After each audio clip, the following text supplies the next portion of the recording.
BJP ಯಾಕೆ ಸರಣಿ ಸುಳ್ಳುಗಳನ್ನು ಹೇಳಿ ಸಂಸತ್ ಕಲಾಪವನ್ನು ತಡೀತಾ ಇದೆ? ವಿದೇಶಿ ಮಾಧ್ಯಮ ಸಂಸ್ಥೆಗಳನ್ನು ಬಿಜೆಪಿ ತಪ್ಪಾಗಿ ಉಲ್ಲೇಖಿಸಿ ಸುಳ್ಳು ಹೇಳ್ತಾ ಇರೋದು ಯಾಕೆ? ಜಾರ್ಜ್ ಸೋರಸ್ ಹೆಸರನ್ನ ಬಿಜೆಪಿ ಮತ್ತೆ ಮತ್ತೆ ಯಾಕೆ ತರ್ತಾ ಇದೆ? ವಿಪಕ್ಷಗಳೇ ತಯಾರಿರುವಾಗಲೂ ಕೂಡ ಜಾರ್ಜ್ ಸೋರಸ್ ಕುರಿತು ಜಂಟಿ ಸದನ ಸಮಿತಿ ಯಾಕೆ ಬಿಜೆಪಿಗೆ ಬೇಡವಾಗಿದೆ?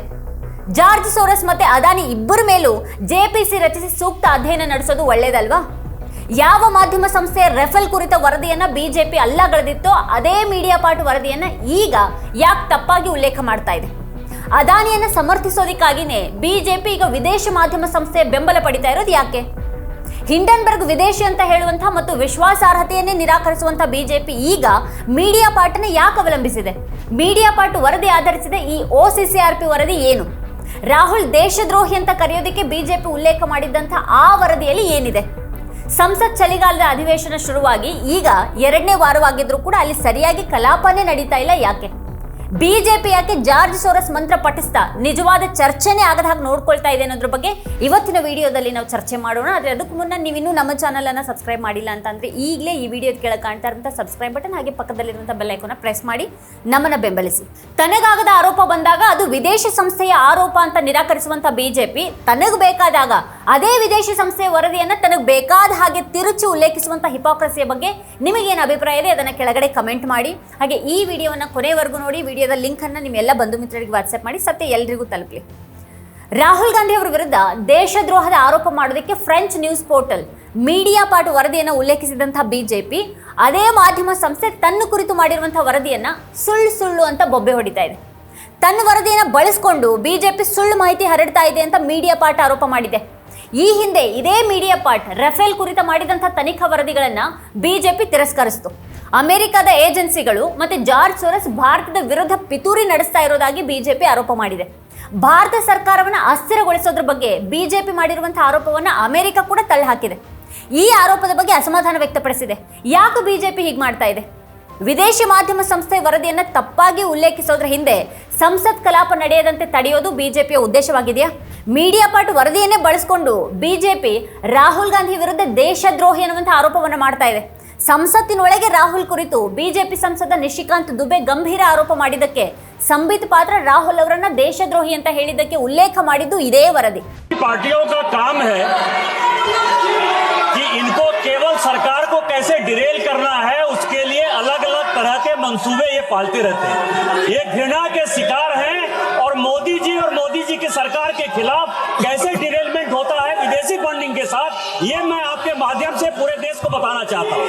अभी मीडिया पार्ट एक ऑर्गेनाइजेशन है फ्रेंच का जिसने की एक रिपोर्ट निकाली है. उसने ये कहा है सर कि एक संस्था है OCCRP, organised crime and corruption project, और उसके साथ GACC है और सोरेस फाउंडेशन, ये उसको मदद करता है. US गवर्नमेंट और सोरेस फाउंडेशन OCCRP चलाता है. OCCRP का क्या काम है? भारत की पार्लियामेंट को कैसे बंधक बनाना, कैसे नहीं चलने देना, कैसे CA और RG पर. आप सबको पता है कि दिसंबर 2 तारीख को एक फ्रेंच न्यूज़पेपर है जिसका नाम है मीडिया पार्ट. मीडिया पार्ट ने कुछ खुलासा किया है और ये जो खुलासे मीडिया पार्ट द्वारा किया गया है यह बहुत ही गंभीर है. The allegations which have been brought forth by the media part, which is a French newspaper, a well-known French newspaper, often referred to by you all as well, these are of extreme grave nature. और आज के इस press conference में एक त्रिकोण बनता है. We are going to talk about this dangerous triangle which is trying to destabilize India. और ये जो त्रिकोण है इसमें एक तरफ अमेरिका में बैठे जॉर्ज सोरोस उनकी फाउंडेशन है, कुछ अमेरिका की एजेंसीज भी हैं. त्रिकोण के एक और एक बहुत बड़ी न्यूज पोर्टल है जिसका नाम OCCRP, organised crime and corruption reporting project, जिसके विषय में आप सब पत्रकार हैं, आप सभी जानते हैं वह है. और त्रिकोण के जो आखिरी कोने में जो सबसे महत्वपूर्ण कोना जो हिंदुस्तान से संबंध रखता है, उस कोने में राहुल गांधी है। ಹಾಗಾದ್ರೆ ಈ ಮೀಡಿಯಾ ಪಾರ್ಟ್ ವರದಿ ಏನು ಮತ್ತದು ಸಂಸತ್ ಕಲಾಪ ನಡೆಯದಂತಾಗೋದಕ್ಕೆ ಕಾರಣವಾಗಿರೋದು ಹೇಗೆ? ಅದಾನಿ ವಿರುದ್ಧ ಹಿಂಡನ್ಬರ್ಗ್ ವರದಿ ಬಂದಾಗಿನಿಂದಲೂ ಕೂಡ ಆರೋಪಗಳನ್ನು ಮಾಡಲಾಗ್ತಾ ಇದೆ. ಜೆಪಿಸಿ ರಚನೆಗಾಗಿ ಕಾಂಗ್ರೆಸ್ ಬೇಡಿಕೆ ಇಡ್ತಾನೆ ಇದೆ. ಈಗ ಅಮೆರಿಕ ನ್ಯಾಯಾಲಯನೇ ಲಂಚ ನೀಡಿಕೆ ಆರೋಪವನ್ನು ಅದಾನಿ ಮೇಲೆ ಹೊರಿಸಿದೆ. ಇಷ್ಟಾದರೂ ಕೂಡ ಅದಾನಿ ವಿರುದ್ಧ ತನಿಖೆಗೆ ಜೆಪಿಸಿ ರಚಿಸುವಂತೆ ವಿಪಕ್ಷಗಳು ಮಾಡ್ತಾ ಇರುವಂತಹ ಆಗ್ರಹವನ್ನ ಒಪ್ಪೋದಕ್ಕೆ ಬಿಜೆಪಿ ರೆಡಿ ಇಲ್ಲ. ಆದರೆ ಅದೇ ಮೀಡಿಯಾ ಪಾರ್ಟ್ ವರದಿಯ ಬಳಿಕ ರಾಹುಲ್ ಮತ್ತೆ ಕಾಂಗ್ರೆಸ್ ವಿರುದ್ಧ ಜಂಟಿ ಸದನ ಸಮಿತಿಯಿಂದ ತನಿಖೆಗೆ ಬಿಜೆಪಿ ಒತ್ತಾಯ ಮಾಡಿತು. ಬಿಜೆಪಿ ಬೇಡಿಕೆಗೆ ವಿಪಕ್ಷಗಳು ಕೂಡ ಒಪ್ಪಿವೆ. ಮೀಡಿಯಾ ಪಾರ್ಟ್ ವರದಿ ಹಿನ್ನೆಲೆಯಲ್ಲಿ ಜೆಪಿಸಿ ತನಿಖೆ ಮಾಡೋದೇ ಆದ್ರೆ ನಾವು ಕೂಡ ರೆಡಿ ಅಂತ ವಿಪಕ್ಷಗಳು ಹೇಳಿವೆ. ಇಷ್ಟಾದ್ರೂ ಬಿಜೆಪಿ ಯಾಕೆ ಜೆಪಿಸಿ ರಚನೆಗೆ ರೆಡಿ ಇಲ್ಲ? ಜಾರ್ಜ್ ಸೋರಸ್ ಜೊತೆಗೇನೆ ಅದಾನಿ ವಿಚಾರದಲ್ಲೂ ಕೂಡ ಜೆಪಿಸಿ ರಚನೆ ಆದ್ರೆ ತನಿಖೆ ಆದ್ರೆ ಒಳ್ಳೇದಿತ್ತು. ಈ ಬಗ್ಗೆ ಸರ್ಕಾರ ತೀರ್ಮಾನವನ್ನ ತೆಗೆದುಕೊಳ್ಬೇಕಾಗಿದೆ. ಜೆಪಿಸಿ ವಿಚಾರವನ್ನ ಇಟ್ಕೊಂಡು ಸಂಸತ್ ಕಲಾಪ ನಡೆಯದಂತೆ ಮಾಡಲಾಗ್ತಾ ಇದೆಯಾ? ಸಂಸತ್ ಕಲಾಪ ಸರಿಯಾಗಿ ನಡೆಯುವಂತೆ ನೋಡ್ಕೊಳ್ಬೇಕಾದಿದ್ದು ಸರ್ಕಾರದ ಜವಾಬ್ದಾರಿ. ಆದ್ರೆ ಇಲ್ಲಿ ಸಂಸತ್ ಕಲಾಪ ನಡೆಯುವಂತೆ ನೋಡ್ಕೊಳ್ಳುವ ವಿಚಾರದಲ್ಲಿ ಆಡಳಿತಾರೂಢ ಪಕ್ಷನೇ ಗಮನ ಕೊಡ್ತಾ ಇಲ್ಲ. ಇದೆಲ್ಲದರ ಹಿನ್ನೆಲೆಯಲ್ಲಿ ಮೀಡಿಯಾ ಪಾರ್ಟ್ ವರದಿಯಲ್ಲಿ ಏನಿದೆ ಅಂತ ತಿಳಿಯೋದು ಅಗತ್ಯವಾಗಿದೆ.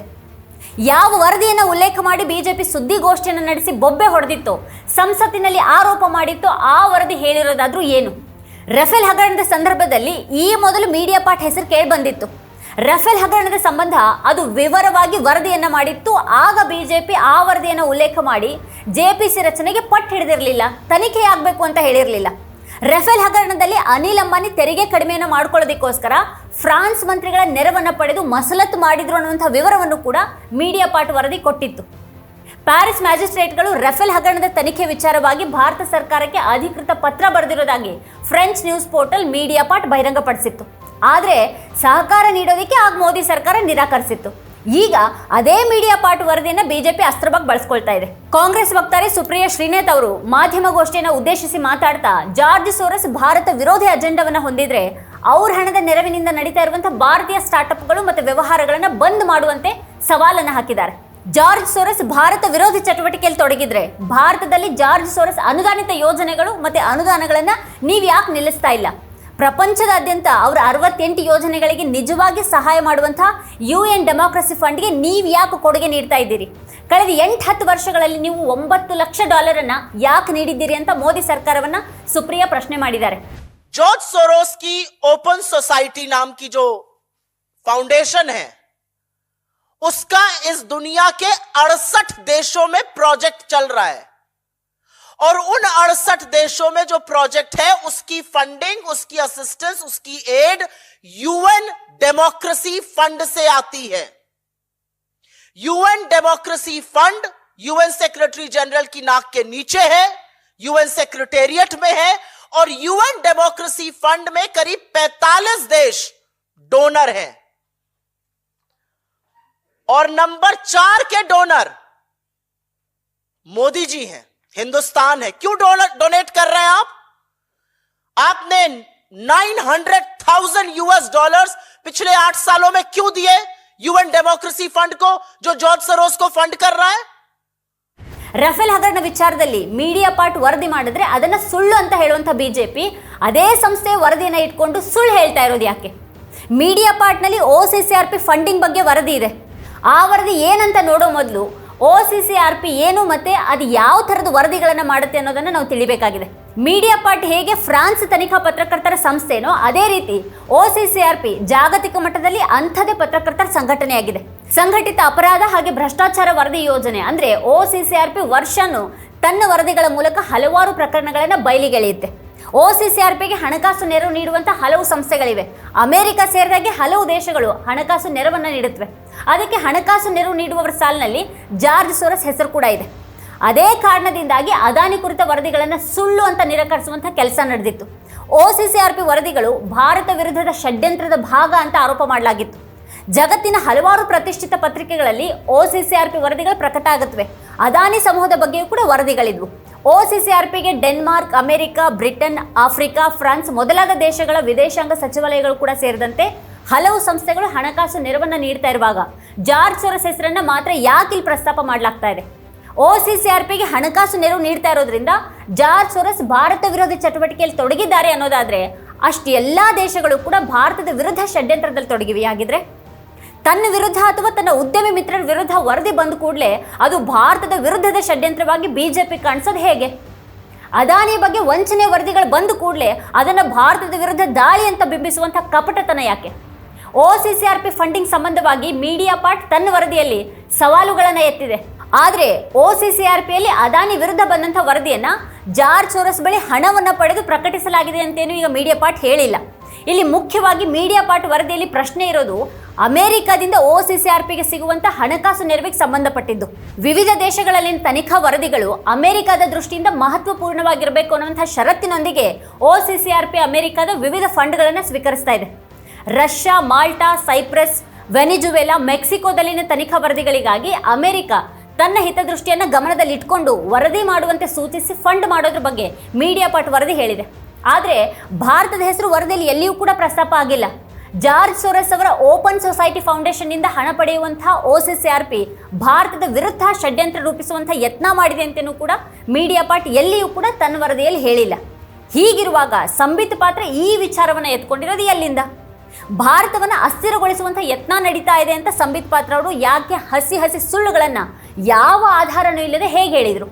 ಅಮೆರಿಕದಲ್ಲಿರುವಂಥ ಜಾರ್ಜ್ ಸೋರಸ್ ಅವರ ಸಂಸ್ಥೆ ಮತ್ತು ಅಮೆರಿಕದ ಕೆಲವು ಏಜೆನ್ಸಿಗಳು OCCRP ಹಾಗೂ ರಾಹುಲ್ ಗಾಂಧಿ ಇರುವಂಥ ತ್ರಿಕೋನ ಇದಾಗಿದೆ ಅಂತ ಅವರು ಆರೋಪ ಮಾಡಿದರು.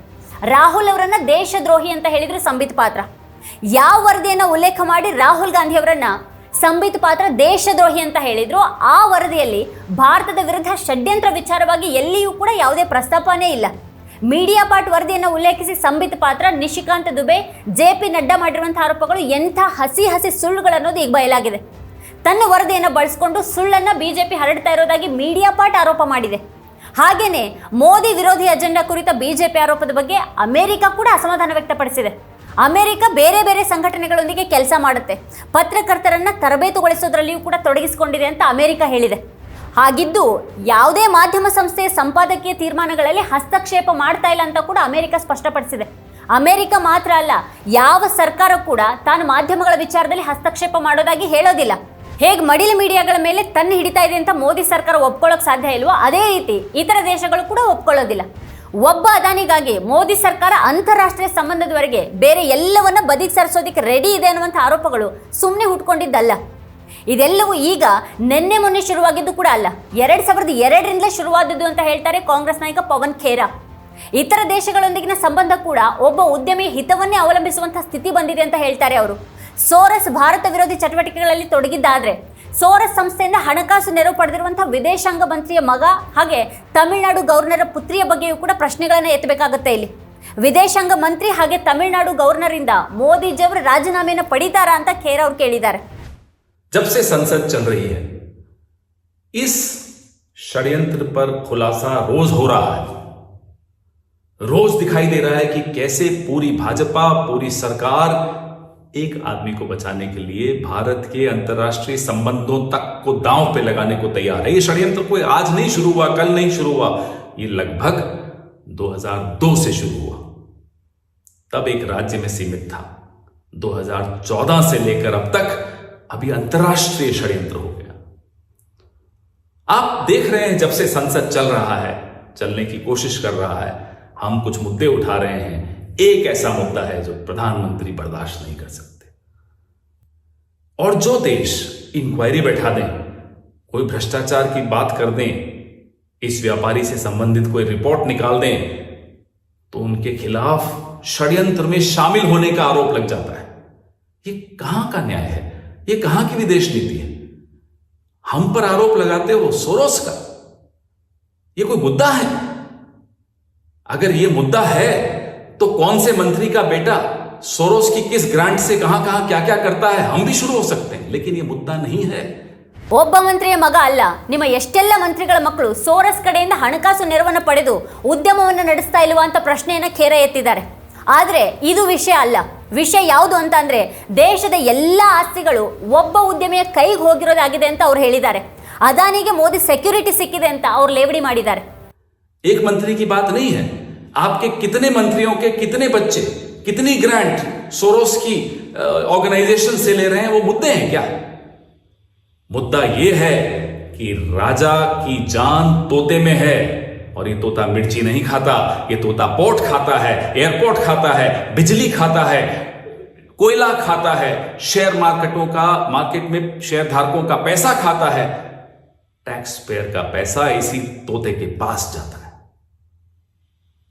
इस तोते को बचाने के लिए राजा किसी भी सीमा तक जा रहा है। एक होती ना वाई सिक्योरिटी आपने सुनी होगी, जेड सिक्योरिटी सुनी होगी, गौतम भाई को मिली हुई है एम सिक्योरिटी। माधवी सिक्योरिटी नहीं है, यह है मोदी सिक्योरिटी। मोदी सिक्योरिटी एक ऐसी सिक्योरिटी है कि गौतम भाई तक पहुंचने की कोई कोशिश भी करे तो उसको लोकतंत्र की लाश के ऊपर से होकर गुजरना होगा। ಅಮೆರಿಕ ವಿಚಾರದಲ್ಲಿ ಬಿಜೆಪಿ ಡೀಪ್ ಸ್ಟೇಟ್ ಅನ್ನುವಂಥ ಪದ ಬಳಸ್ತಾ ಇದೆ. ಅಮೆರಿಕದ ಡೀಪ್ ಸ್ಟೇಟ್ ಬಗ್ಗೆ ತನಿಖೆಯಿಂದ ಏನಾದರೂ ತಿಳಿದಿದೆಯಾ? ಅಮೆರಿಕದ ಡೀಪ್ ಸ್ಟೇಟ್ ಭಾರತ ವಿರೋಧಿ ಷಡ್ಯಂತ್ರದಲ್ಲಿ ಭಾಗಿಯಾಗಿದೆಯಾ? ಈ ಬಗ್ಗೆ ಏನಾದರೂ ಪುರಾವೆಗಳಿವೆಯಾ? ವಿದೇಶಾಂಗ ಸಚಿವಾಲಯ ಈ ಬಗ್ಗೆ ಏನಾದರೂ ಹೇಳಿಕೆಯನ್ನು ಕೊಡಬಲ್ಲದ? ಯಾಕೆ ಒಬ್ಬ ಅದಾನಿಯ ಹಗರಣಗಳನ್ನು ವಂಚನೆಗಳನ್ನು ಮುಚ್ಚಿ ಹಾಕೋದಿಕ್ಕೆ ಮತ್ತೆ ಎಷ್ಟೋ ಸುಳ್ಳುಗಳ ಮೊರೆ ಹೋಗ್ಲಾಗ್ತಾ ಇದೆ? ಯಾವ ಮಟ್ಟಕ್ಕೆ ಇಳಿಯಲಾಗ್ತಾ ಇದೆ? ರಾಜ್ಯಸಭಾ ಅಧ್ಯಕ್ಷ ಧನ್ಕರ್ ಕೂಡ ಡೀಪ್ ಸ್ಟೇಟ್ ಅಂತ ಇವ್ರದೇ ಸುಳ್ಳುಗಳನ್ನು ತಾವು ಪುಂಗೋದು ಯಾಕೆ? ಡೀಪ್ ಸ್ಟೇಟ್ ಪ್ರಭಾವ ಭಾರತದ ಮೇಲೆ ಆಗ್ತಾ ಇದ್ದು ಅದು ದೇಶದ ಅಖಂಡತೆ ಮತ್ತು ಏಕತೆಗೆ ಧಕ್ಕೆ ತರ್ತಾ ಇದೆ ಅಂತ ಹೇಳ್ತಾ ಯಾರ್ಯಾರ ತಪ್ಪುಗಳನ್ನು ಮುಚ್ಚಾಕುವಂಥ ಉದ್ದೇಶ ಇದೆ ಇಲ್ಲಿ. ಮೋದಿ ಅಂತ ನಾಯಕ ಇರಬೇಕಾದ್ರೆ ಡೀಪ್ ಸ್ಟೇಟ್ ಅಂತ ಈ ಬಿಜೆಪಿ ಯಾಕೆ ಹೆದರ್ತಾ ಇದೆ? ಯಾಕೆ ಭಾರತ ವಿರೋಧಿ ಷಡ್ಯಂತ್ರ ಅಂತೆಲ್ಲ ಈಗ ಬೊಬ್ಬೆ ಹೊಡಿತಾ ಇದೆ? ಮೋದಿಯಿಂದ ಯಾವುದನ್ನು ನಿಭಾಯಿಸೋದಕ್ಕೆ ಆಗ್ತಾ ಇಲ್ಲ ಅಂತಂದ್ರೆ ಏನರ್ಥ? OCCRP ಬಗ್ಗೆ ಮಾತನಾಡುವಂಥ ಬಿಜೆಪಿ ಮಂದಿ ತಿಳಿಬೇಕಾಗಿರುವಂಥ ವಿಚಾರ ಬಹಳಷ್ಟಿವೆ. ಅಮೆರಿಕಾದಿಂದ ಹಣಕಾಸು ನೆರವು ಪಡೆಯುವಂಥ OCCRP ಮಾಡಿರುವಂಥ ಬಹಳಷ್ಟು ವರದಿಗಳು ಅಮೆರಿಕಾದ ಎಷ್ಟೋ ಕಂಪನಿಗಳ ವಿರುದ್ಧನೇ ಇವೆ. ಹೇಗೆ ಅವೆಲ್ಲ ಭ್ರಷ್ಟಾಚಾರದೊಂದಿಗೆ ಕೈ ಜೋಡಿಸಿವೆ ಅನ್ನೋದನ್ನು ಆ ವರದಿಗಳು ಬಯಲು ಮಾಡ್ತವೆ. ಇಷ್ಟಾಗಿಯೂ ಕೂಡ ತನಿಖಾ ಪತ್ರಿಕೋದ್ಯಮದ ಆ ದೊಡ್ಡ ಸಂಸ್ಥೆಗೆ ಅಮೆರಿಕದ ಜೊತೆಗೆ ಒಂದು ರಹಸ್ಯ ಸಂಬಂಧ ಇದೆ ಅನ್ನೋದನ್ನು ಮೀಡಿಯಾ ಪಾರ್ಟ್ ವರದಿ ಎತ್ತಿ ಹೇಳಿದೆ.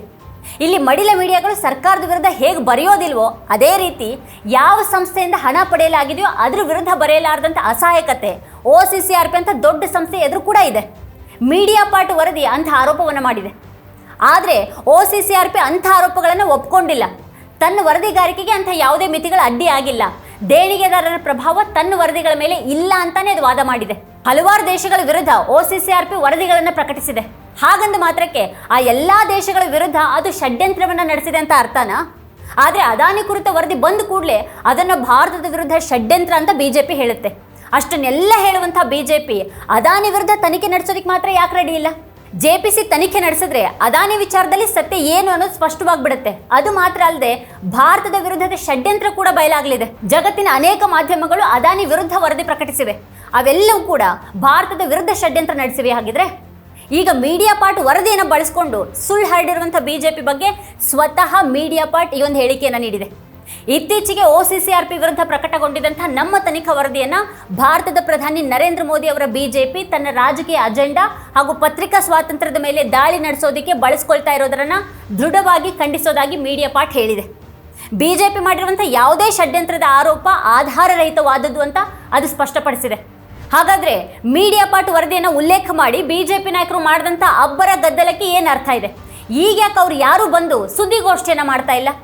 ಜಾರ್ಜ್ ಸೋರಸ್ ವಿಚಾರವಾಗಿ JPC ರಚನೆಗೆ ಒತ್ತಾಯಿಸುವಂಥ ಬಿಜೆಪಿ ಅದಾನಿ ವಿಚಾರವಾಗಿ JPC ರಚನೆಗೆ ವಿಪಕ್ಷಗಳ ಆಗ್ರಹವನ್ನು ಯಾಕೆ ಒಪ್ಪುತ್ತಾ ಇಲ್ಲ? ಬಿಜೆಪಿಗೆ ನಿಜವಾಗಿ ಇರುವಂಥ ಹಿಂಜರಿಕೆ ಭಯ ಏನು? ಬರೀ ಸುಳ್ಳುಗಳನ್ನು ಹೇಳ್ತಾ ಗದ್ದಲ ಮಾಡುವಂಥ ಅದಕ್ಕೆ ಸತ್ಯವನ್ನು ಎದುರಿಸುವಂಥ ಧೈರ್ಯವಾದರೂ ಎಲ್ಲಿರೋದಕ್ಕೆ ಸಾಧ್ಯ ಇದೆ? ಇದೇ ಈ ಹೊತ್ತಿನ ಸ್ಪೆಷಲ್. ನೋಡ್ತಾ ಇರಿ ವಾರ್ತಾಭಾರತಿ. ನೀವಿನ್ನು ವಾರ್ತಾಭಾರತಿ ಯೂಟ್ಯೂಬ್ ಚಾನಲನ್ನು ಸಬ್ಸ್ಕ್ರೈಬ್ ಮಾಡಿಲ್ಲ ಅಂತಂದರೆ ಈ ಕೂಡಲೇ ಸಬ್ಸ್ಕ್ರೈಬ್ ಮಾಡಿ, ಹಾಗೆಯೇ ಪಕ್ಕದಲ್ಲಿರುವಂಥ ಬೆಲ್ ಐಕಾನ್ನ ಪ್ರೆಸ್ ಮಾಡಿ ನಮ್ಮನ್ನು ಬೆಂಬಲಿಸಿ.